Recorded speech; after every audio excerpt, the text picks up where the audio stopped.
السلام عليكم، كي دايرين؟ لاباس عليكم؟ نتمنى احوالكم تكون بخير. مرحبا بكم معايا في مطبخ خوخه ام ملاك، فيديو جديد اللي نتمنى يعجبكم. اليوم نشارك معكم مملحات اللي كيجيو رائعين وراقيين في المنظر كما كتشوفوا معايا، وبمكونات اللي سهله، اللذه ديالهم كتبقى في الفم، ما تشبعوش منهم. ونتمنى تبعوا معايا الفيديو الاخير. بسم الله والصلاه والسلام على رسول الله. احسن حاجه كنبداو بها لا فيديو ديالنا. اول حاجه غناخد واحد القصريه وغنغربل فيها واحد الكيلو ديال الدقيق. بالنسبه للدقيق يكون نوعيه مزيانه. غنضيف واحد كاس لي ما عامرش ديال الزيت نباتيه كما شفتوا معايا، الكاس ما عامرش، لانني غندير الزبده ديال البواطه. درت 250 ديال الزبده. هنا درت العطريه ديال الدجاج اللي كتعطي واحد المذاق زوين، ودرت الملح معلقه. انا ما كثرتش الملح، اللي بغيتو مالح نكثر زيدوا مازال. البزار، وضفت واحد 2 معالق ديال المطرد اللي صغار كما شفتوا معايا. غنضيف واحد العلبه ديال الياغورت طبيعي بدون سكر، وواحد المعلقه صغيره ديال الهريسه. ما تكثروش الهريسه، غير معلقه صغيره. بالنسبه للمعلقه ديال القهوه ما تكثروهاش باش ما يجيكمش حارين الا كانوا عندكم هكا الوليدات الصغار. غنضيف 2 قطع ديال الجبن مثلث و2 قطع ديال هاد الجبن ديال الساندويتش. صراحه مذاق كيجي فيهم زوين. صافي غنرمل كلشي بيدي هكا على هذا الشكل. ضروري من هذه المرحله باش كيجيونا دوك القريشلات من كيجيونا هكا منفوخين من الداخل كما غتشوفوا معايا في الاخر ديال الفيديو. ضروري ترملوا الدقيق على هذا الشكل هكا حتى غيتشرب لينا هذاك الزيت والزبده وهذوك المكونات كاملين اللي ضفنا. هنا غنعبر بهاد العلبه ديال الياغورت واحد الكاس ديال الماء. هانتوما غتشوفوا معايا شحال غادي يهز ليا تاع الماء بالضبط. صافي وغنبدا كنعجن. غنضيف العلبه ثانيه، تقريبا هزات ليا هاد 2 علب ديال الياغورت ونص ديال الماء. هادشي اللي هز ليا. ضروري العجينه كتبقى هكا رطبه شويه، ما كتخليوهاش قاصحه. عجينه اللي كتكون رطبه وكتكون لينه كما شفتوا معايا دغيا كتقطع معايا. غنقطعها 4 اجزاء، كل جزء غادي ندير ليه نكهه. ما غاديش غادي ندير ليهم مذاقات اللي تكون مختلفه. بالنسبه للجزء الاول غنضيف ليه المعدنوس والخرقوم عرق، واحد معلقه صغيره. صافي وغادي ندخل فيه هاد المكونات مزيان. صافي وغادي نحط هكا في واحد البلاستيك. بالنسبه للجزء الثاني غندير ليه شويه الهريسه الحار هكا، الناس اللي كتبغي الحار. بالنسبه لهاد الاضافات تقدروا تضيفوا حتى الزيت، ولا كان عندكم كحل هكا طحنوه مع شويه الزعتر، او تضيفوا تزريعه القزبر كتجي المذاق ديالها زوين. المهم اللي توفر لكم. بالنسبه للجزء الثالث غنضيف ليه الزعتر والفرماج احمر محكوك، والجزء الرابع غنخليه غير عادي. صافي هنا غنبدا كنشكل في العجينه. غناخد الجزء ديال الفرماج والزعتر وغادي نسرحوها. كندير ورق الطهي وغادي نسرحو. تقدروا ديروه غير على سطح العمل، راه العجينه ما كتلتصقش. هنا من بعد ما سرحت العجينه على شكل مربع هكا غندهنها ببيض البيض وغنرشها هكا بشويه البافو. هاد الشكل كيجي زوين هكا. كاين اللي كيديرهم على شكل فقيقسات، ولكن حتى هاد الطريقه صراحه سهله وما كتاخذش الوقت معانا. صافي غنحاول نثبتو هكا بايديا ولا بالمدلك وغنقطع. غنقطع المره الاولى على شكل مربعات، طريقه اللي سهله. بغيتو حتى ديروهم في الطاوه ديال الفران عاد تقطعوهم ما ديروها، انا قطعتهم قبل.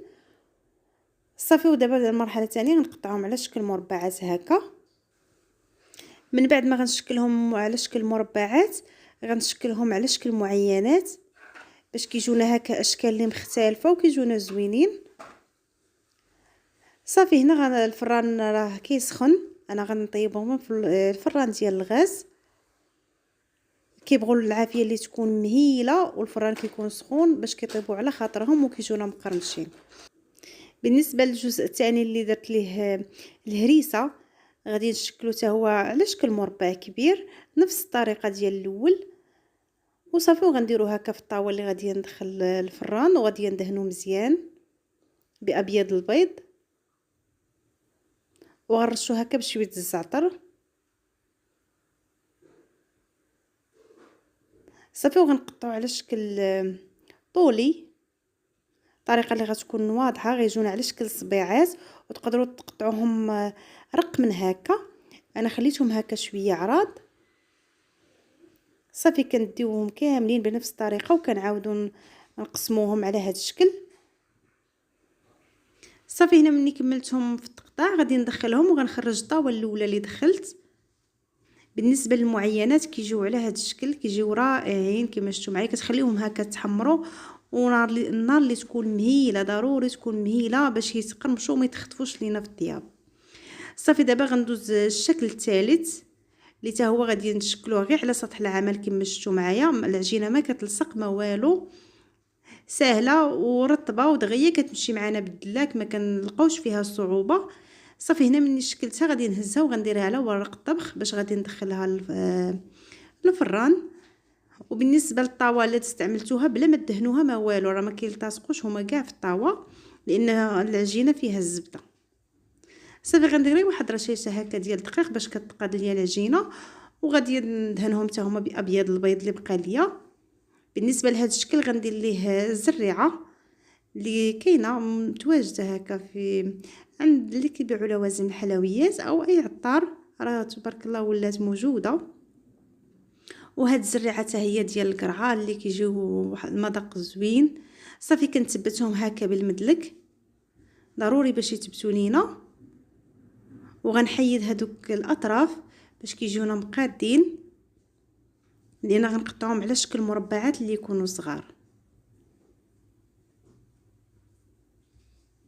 صافي غنحيد هذوك الاطراف حتى نعاود نشكلهم،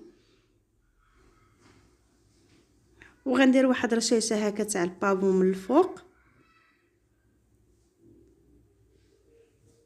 صافي ونبدا كنقطع فيهم شكل مربعات. بالنسبه لهنا الاشكال كيبقاو لكم اختياريين، تقدروا ديروهم مستطيلات هكا اللي طوال، المهم على حسب الرغبه. صافي غنقطعهم على شكل طولي وغنعاود نقطعهم بالعرض باش يجوني على شكل مربعات اللي صغار. صافي غنديرهم في الطاوه ديال الفران وغادي ندخلهم. غادي نخرج الطاوه ديال هاد الصبيعات اللي درت كما شفتوا معايا، راه كيتفرقوا بسهوله. ضروري خليت لكم هاد اللقطه باش تشوفوا راه ما كيلتصقوش. بالنسبه للنار لا كانت مهيله كيجونوا المملحات محمرين وما كيتخطفوش لينا. هذه هي النقطه اللي ناكد لكم عليها باش يجوكم مقرمشين وما يجوكمش معجنين من الداخل. بالنسبه للشكل الاخير غنديروا على هاد الشكل دائري او اي طابع توفر لكم، هو يكون صغير هكا شويه. صافي غادي نحاول نطبع هاد العجينه ديال المعدنوس وغادي ندهنها بابيض البيض. ضروري ما تدهنوا باش تثبت لكم هذيك اللوزه، وغنزين بلوزه هكا او كاوكاوه اللي عندكم. صافي وغنعاود نثبتها هكاك بداك ابيض البيض باش هذيك اللوزه ما تحيدش ليا. صافي غنبقى حتى غنكمل هاد الشكل كامل ونقادو هكا في الطاوه اللي غتدخل الفران، ونرجعوا باش نشوفوا الشكل النهائي ديال هاد المملحات. بالنسبه لفاش كملتهم هكا قديتهم في هذا البلاطو حتى بردوا على خاطرهم، وغادي نرتبهم في واحد البواطه. كيجيو رائعين، ضروري تجربوهم، راه كيجيو ما تشبعوش منهم. عرفتي اللذه ديالهم صراحه كتبقى في الفم مع هذاك الجبن وهاد النكهات اللي درت. بالنسبه لهذا الشكل المربع كيجي على هذا الشكل هكا مع هذيك الزريعه، كيجي المنظر ديالو زوين وكيجيو راقيين هكا. الا كان جايين عندكم الضياف ضروري من المملحات في الطبله المغربيه. بالنسبه لهذا الشكل ديال اللوزه راه كيجي رائع بزاف، وصراحه كيجيو مذاقات اللي مختلفه تماما على بعضياتهم.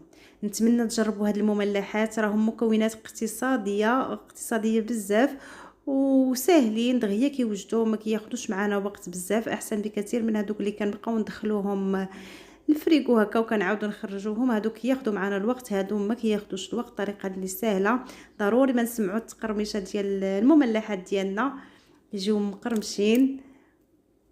واللذه حتى هي ما نقولش لكم ما يمكنش، واحد اللذه فيهم زوينه بزاف وكيجيو مجعبين من الداخل